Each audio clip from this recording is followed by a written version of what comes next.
Kıymetli dostlar, yemeğe oturduğumuz zaman sünnet olan Bismillah demektir. Yemeğe başlamadan önce besmele getirmek, Bismillah demek sünnettir. Bir insan Bismillahirrahmanirrahim derse bunda da bir sıkıntı, sakınca yoktur.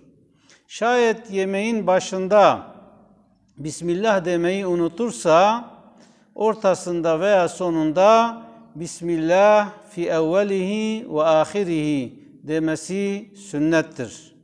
Yemek yediği zaman önünden yemesi, sağ eliyle yemesi, yemeğin ortasından yememesi sünnettir.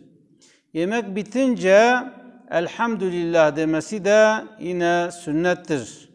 Eğer daha fazla uzatabiliyorsa Elhamdülillahillezî at'amena ve sekâna ve cealena minel müslimin.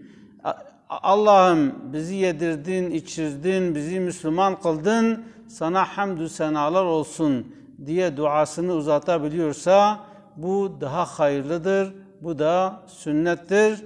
Yemek yerken bunlara dikkat edilmesi Peygamber Efendimizin sünnetlerindendir.